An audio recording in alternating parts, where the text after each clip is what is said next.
Miren, me compartieron hace un rato esta columna, me decía una compita, ¿qué piensas de esto, Aris? Te pregunto porque me surge la duda de saber si así nos ven, es decir, a nuestro país, a los mexicanos, desde fuera. Entonces, pues entro, miren, yo había escuchado de este instituto, el Cato, nunca me había puesto, es más, ni siquiera sabía que tenían una página web y esta publicación está en su página web, elcato.org. El instituto El Cato, ellos mismos lo ponen aquí, es un instituto que es una fundación de estudios públicos y le colocan aquí no partidista, con sede en Washington. Cuando yo me encontré esto, dice el nombre del instituto se origina en los Catos Leaders, ensayos literarios que ayudaron en el origen de la filosofía de la Revolución estadounidense. Si fuera de verdad una organización no partidista, debería, me puse a pensar, encontrar en su página publicaciones señalando cosas del gobierno de Peña Nieto o de Calderón, y pues resulta que sí. Si ustedes se meten aquí se meten al buscador, les estaba diciendo, se meten aquí al buscador, no lo coloqué en el espacio donde estoy grabando, pero bueno, se meten a la página del cato.org, se van al buscador interno de la página y le colocan Peña Nieto, le ponen una madriza a Peña Nieto con cada situación. Sobre todo me doy cuenta que le critican el incremento brutal de la deuda durante su sexenio, algo que tiene completamente atado de manos a nuestro país. La deuda de nuestro país está en otros países, la tienen comprada Estados Unidos, China, y es algo muy delicado, ¿no? Entonces me parece que sí son apartidistas. Y lo investigué porque la columna que publican, esta que me compartieron, que le escribe Ian Vázquez, que es director del Centro para la Libertad y la Prosperidad Global del Instituto El Cato y coautor de Human Freedom Index y columnista semanal del diario El Comercio en Perú. Esta columna es muy fuerte porque, nos tiene que llevar a pensar. López Obrador dice que vamos bien y de buenas,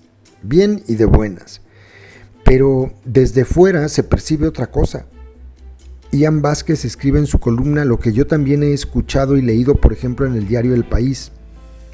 En fin, el caso es que hay que tener cuando menos la noción en la remota posibilidad de que nos estuvieran mintiendo, porque siempre lo han hecho. Zedillo nos mintió y nos metió en una crisis, Salinas nos mintió y nos metió en otra crisis, y así nos mintieron todos, ¿no? López Portillo y las crisis brutales. Hoy se escucha mucho esto de que nuestro país está a un paso de la recesión. Eso es muy grave, muy delicado, porque si bien el tema más importante de nuestro país es la violencia, si llegara a haber una crisis económica, una recesión, indudablemente la violencia aumentaría.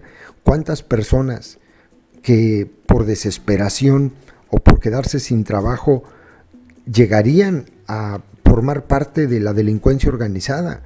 Porque ahí es a donde orilla las economías fallidas a la gente, ¿no? A que vayan y busquen alternativas para comer, para darle de comer a sus hijos, como sea, incluso dentro de la propia delincuencia organizada. Y por eso hay que pensar y tener un plan B, porque no nos da plan B el gobierno. ¿Qué podemos hacer ante una situación de este tipo?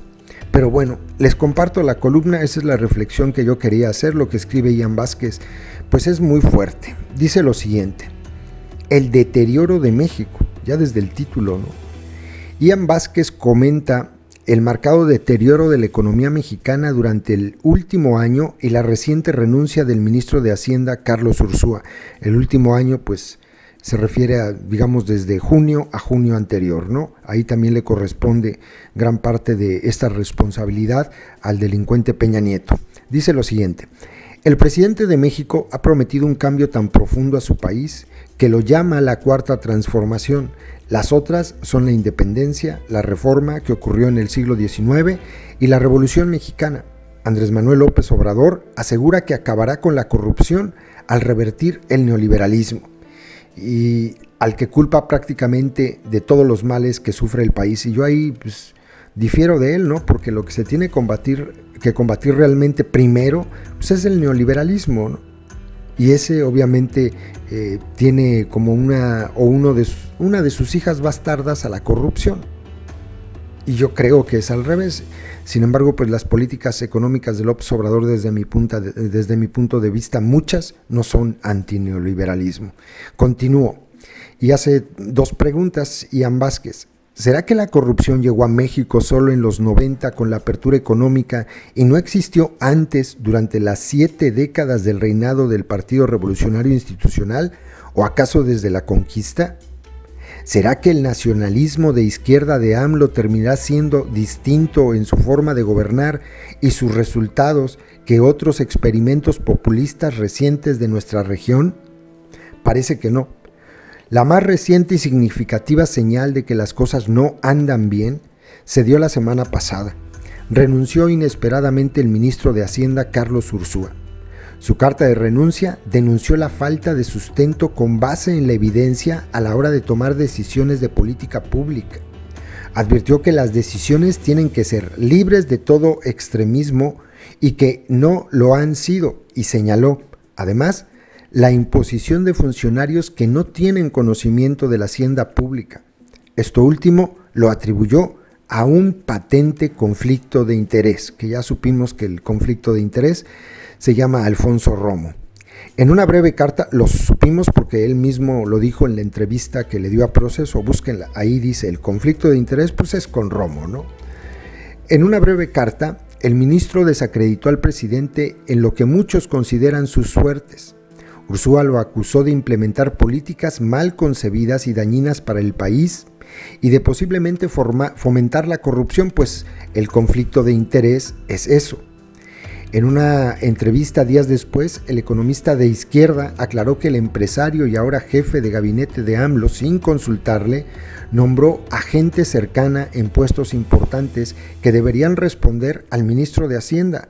Parece que ni la cuarta transformación matará el capitalismo de compadrazgo. La renuncia viene en un mal momento para AMLO, pues por primera vez en 25 años los ciclos económicos de México y Estados Unidos se están divergiendo. Mientras se fortalece la economía estadounidense, México probablemente ya se encuentra en una recesión. AMLO quiere ignorar lo que su propio ministro de Hacienda había reconocido. La confianza de los inversionistas en la economía mexicana es muy importante en un México que es mucho más abierto y próspero que hace décadas.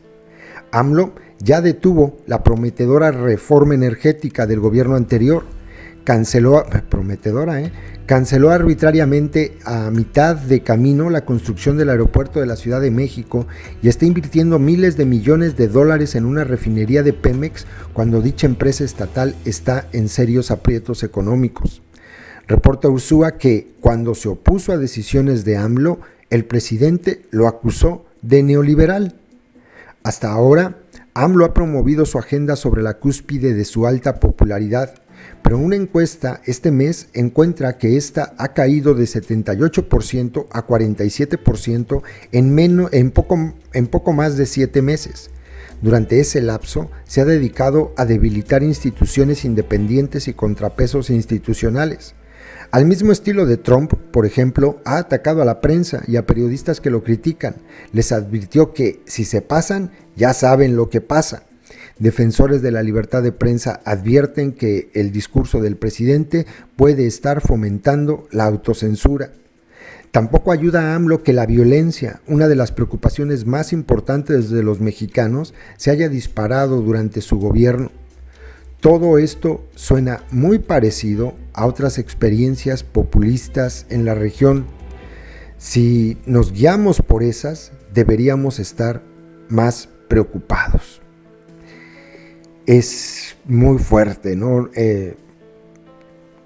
Si quieren releerlo, entren a elcato.org, está en la portada, es una de las primeras notas, el deterioro de México.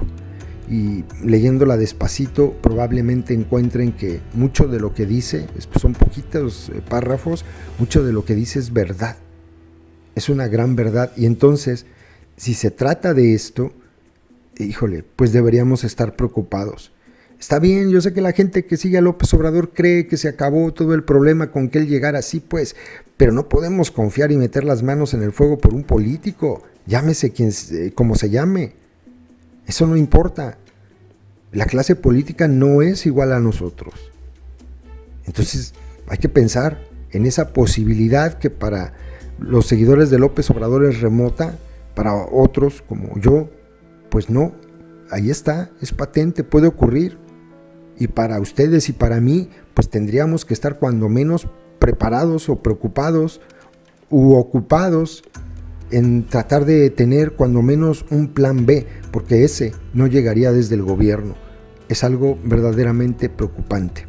En fin, ahí se los dejo. Saludos a todos.